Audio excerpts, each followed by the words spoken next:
Hey guys, it's Melissa and welcome back to my channel. I so appreciate you guys. I cannot believe it. I'm going to take 20 seconds of your time to just say thank you so much. I can't even believe I'm watching my videos and I'm watching the views and I'm watching the comments and the interaction and wow.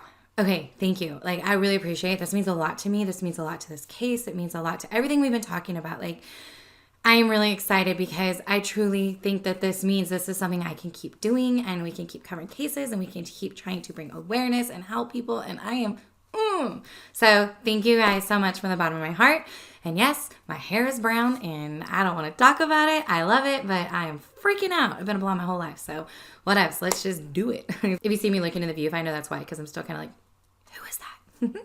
Anyway, so let's hop right into the video because we're going to talk about Dr. Phil episode number 2 covering Karlie Guse.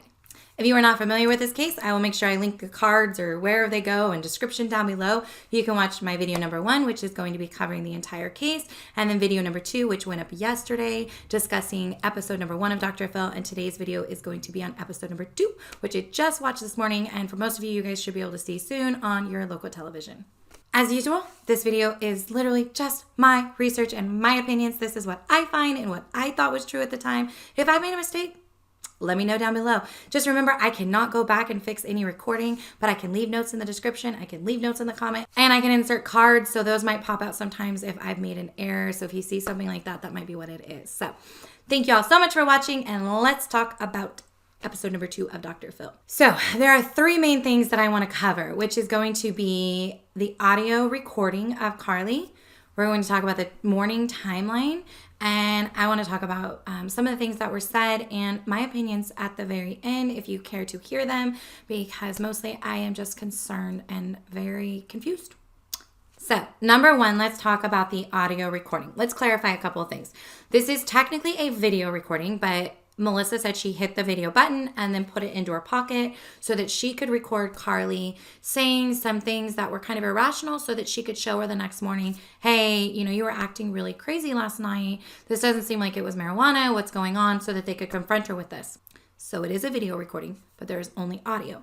Now, apparently there are 2 recordings, and it appears that maybe it shut off or started over. I have no idea. We're only going to talk about one of the recordings because only one of the recordings appears to be what Lindsay, the mother, has heard, what the PI has heard that Lindsay has hired, and what Dr. Phil got to hear today. So originally, what I gather is that Lindsay hasn't really heard this very many times. It appears that she really just heard it that day and she has not been able to hear it since. Lindsay firmly believed that when she heard the recording that Karlie specifically asked, can you call 911 for me? Okay. Obviously, everyone has been very upset by this. This started the whole argument between the family. They wouldn't even be on the same stage, where at some point Lindsay went onto Facebook and said, why don't you tell everyone about the 8-minute recording you did of my daughter the night before where she asked to call 911? So obviously this caused a huge frenzy. Melissa was backfiring with, no, that's not what she said. She said, would you call 911 if I needed you to? Okay. So there was obviously a big concern. They come on Dr. Phil. Lindsay said, no, this is what I heard. I heard her say, I need you to call 911 basically, and them not doing it. And then Melissa said, no, that's not what happened. So obviously there's this big debate, and Melissa was finally willing to let Dr. Phil listen to it. So only Dr. Phil got to hear this, and I'm going to trust that what he said and what he reports back is completely true. I don't see any reason why he would lie. And Dr. Phil repeated back what he heard after he was done listening, and here's what he said. He said that it was very clear that Karlie was delusional, that she was acting irrational, that it appeared that she was on some sort of a stimulant like LSD type something, not marijuana. And that he said that Melissa was being very good about calming her, trying to get her to focus, and taking care of her. He said that in the recording that Karlie says, would you call 911? Melissa says, what do you mean? Karlie then says, no, if I were dying or something. And Melissa says, you're not. Karlie continues to ask, but if I needed you to call 911, would you? And Melissa says, yes, of course, if you needed me to call 911, I would. And then it appears that Karlie asked again, if something happened to me, would you call 911? And Melissa says, yes, of course I would. I would call 911 if something happened to you, but you're fine. Okay. So the debate over whether or not Karlie actually asked her to call 911 or did she say, would you? Okay. I saw that there was a lot of debate online with this. I'm going to be very honest. It really still doesn't matter to me. Your child is obviously delusional, saying things like, I can't eat this salad because it's the devil's lettuce. They're asking, would you call 911? And I'm not saying that I expect that they would immediately be like, oh my God, my child said 911, call 911. I just wanted to see more. Like, I would have wanted to see phone calls to like some of your friends, like, hey, has your kid ever done this? Like, do you know anything about this? Like, I would have been calling like my mom. I would have been like, Mom, what do I do? And I'm almost 40. Like, I still would have called my mom, or I would have called my sisters and been like, hey, have your kids ever, is anything ever like this happened to you? I would have been on Google.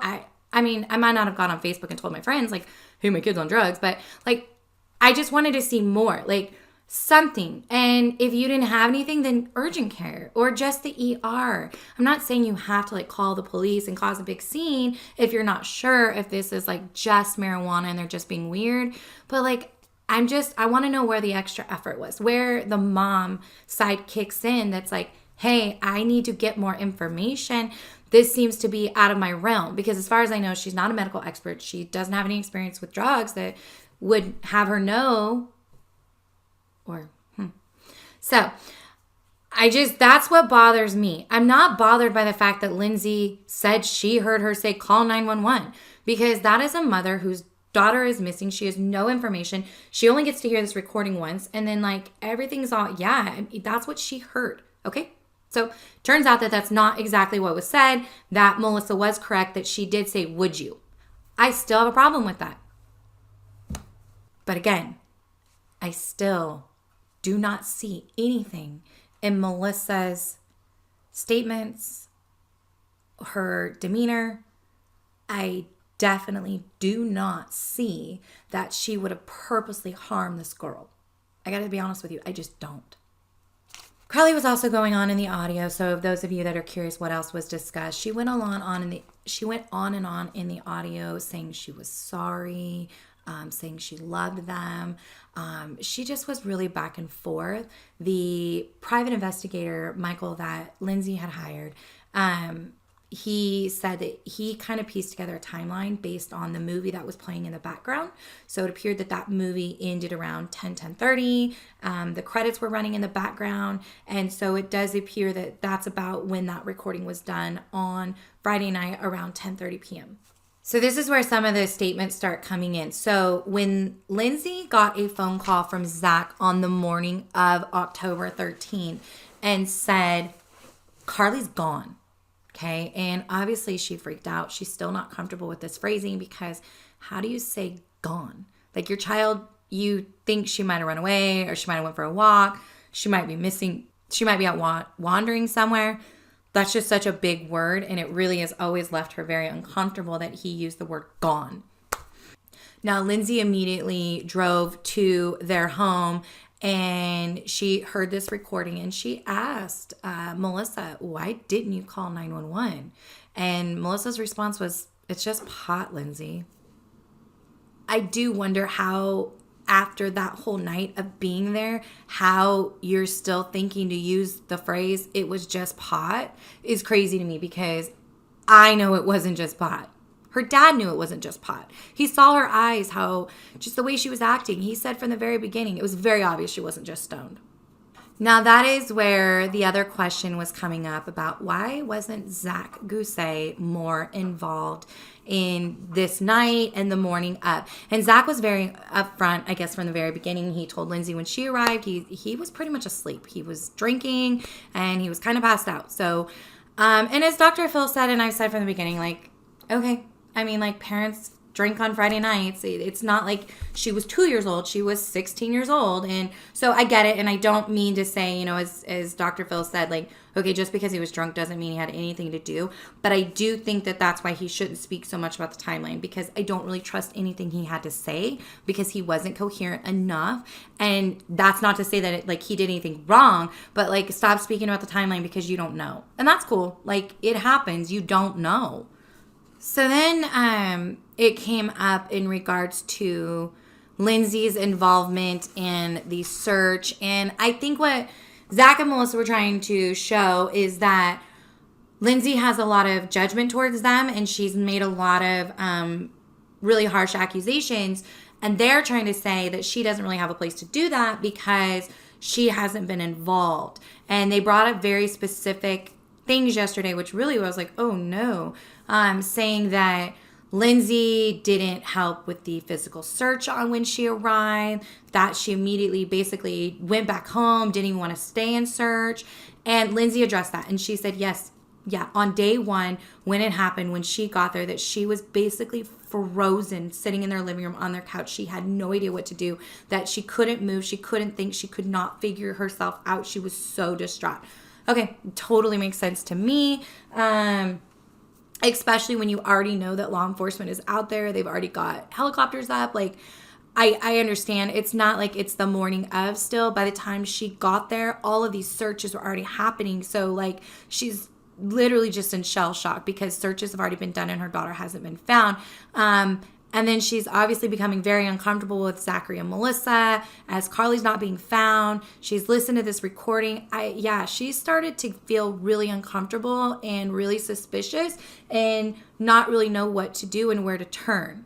So I don't blame Lindsay for how she handled it. And I don't blame Zac and Melissa for being like, oh, you want to be mad at us, but you didn't even help search. Okay, so like I get that. Like I feel so bad. Like that's the worst thing that can happen when you don't know what's going on and then you all stop talking to each other and then it all becomes about blaming each other. And honestly, it's not going to help find her. So let's talk about the timeline and then let's talk about the one discrepancy that is still bothering me that I can't get an answer to. And it's going to literally, it's a decision factor for me personally. So here's what Lindsay had to say about the 3 witnesses. And this is why I'm still so bothered that we don't get to hear from the witnesses, that we don't know who they are, that we haven't actually heard what their statements were, and we don't really know for sure that they saw actual Karlie. The very first witness is the retired PD officer, if you watched my first video. He was actually in his house, behind glass, in his sauna at 6:30 in the morning, and he said he saw Karlie. Okay? Lindsay says, that's kind of like sketchy. Like, how could have a view? That's very concerning.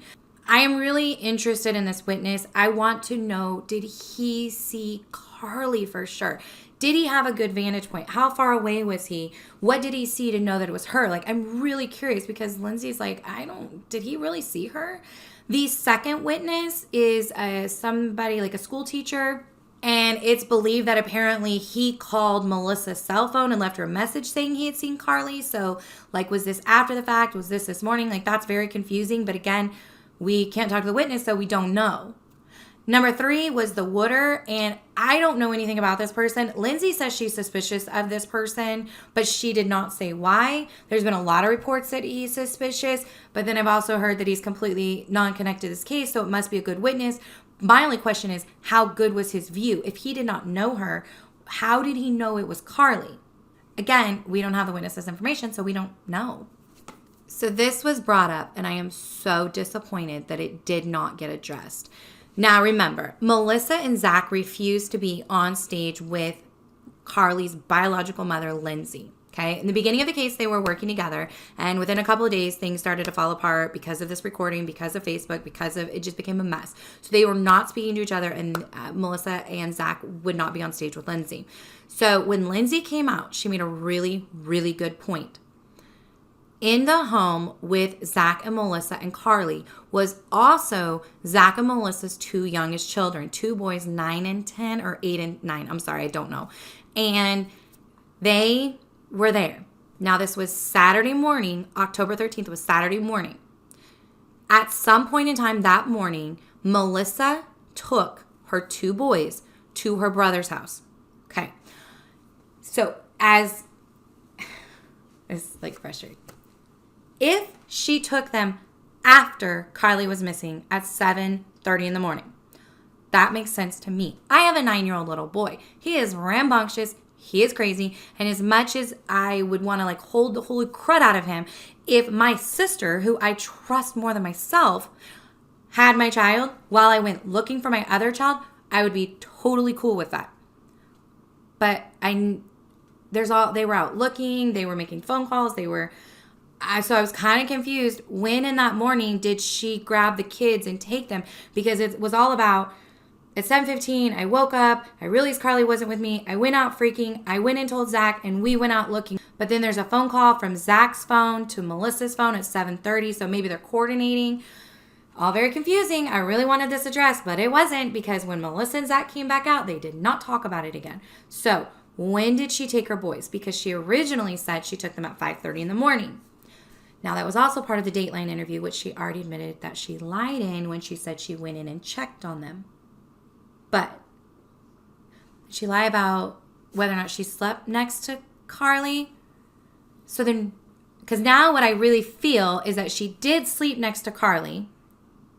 She did wake at 5:48 because she sent the text message. But when did she take her boys? Because if she took them at 5:30 in the morning, which is what she originally said, then A, that means you did leave Karlie's side. B, why? Why? Why would you pull two boys out of bed that early in the morning to take to your brother's house? Because I want to hear they were going on a camping trip or they were going on a fishing trip. Because if I drag my 9-year-old out of bed at 5:30 in the morning just to go visit or their uncle, like my kids gonna be like, you're crazy. And I still can't get the answer. Everyone just says she took him early in the morning. I just want to know. If it's after Karlie was missing and it was because they were out searching, okay, I'm fine. But if you took them before, which is what you originally said, and then you said, no, sorry, that's not true, you got me worried. Karlie's mom, Lindsay, brought up a really good point. She is afraid that maybe Karlie overdosed, and I'm really concerned about that too. Said from the very beginning, I honestly do not think that Melissa or Zac did anything to her. I just don't think so. If they did, it had to have been something completely accidental. I've also said that the way they act and their inconsistencies, it just makes me wonder if they have some sort of guilt. And guilt because they didn't call 911, guilt that they did not take her to a hospital, or guilt that they didn't and something happened to her. Dr. Phil was very clear too, and this is completely an option, okay? I really believe this as well, and I'm praying, honestly, this is what happened. That he said, based on how she sounded and what she might have been on, that it would make total sense to him that she would wake up in the morning and immediately flee. It would just be a reaction, and that she made her way to the highway, and somebody could have taken her. Obviously, the prayer is that if she was taken, that she will be found and she will be reunited with her family. Either way, it's just a really horrible reality that she's not home, and either they're covering up something happened to her or somebody's taken her. And either way, I just hope she's found. I hope she is reunited with her family. I hope that everything can be put back and everyone can come back together and they can be okay. I'm really praying. And Karlie, if you're out there, I hope that you make your way back home to your family, because I couldn't imagine. I really couldn't, for your family, for everyone. And I mean no disrespect to anyone. People say down below, like, this is wrong. And the thing is, guys, is that drama is going to be what gets the story shared. At the end of the day, there are so many missing kids in America, and it's just the saddest, most horrible thing to deal with. And the stories that get the attention are the stories that have drama with them. It just is what it is. And I tell you right now, if my child goes missing, be ready for the biggest shitstorm of drama you've ever seen in your life. I'm going to make the craziest videos of me blowing stuff up because people pay attention to that. I'm sorry, it's the world we live in. So channels like mine have to dramatize true crime in order to get stories shared. It's just what it is. But it is hard for me because, Karlie is literally 2 months younger than my oldest son. I can't imagine what they're dealing with and what they feel. And my heart literally hurts for them. So I'm wishing you guys the best and praying for each of you. Honestly, I truly am. So I love all of you. Thank you so much for watching. Make sure you hit like. Make sure you subscribe. Obviously, that will grow this channel. And the bigger this channel gets, the more we can share cases like this and the more we can get the word out. So I love you all. Thank you so much for watching.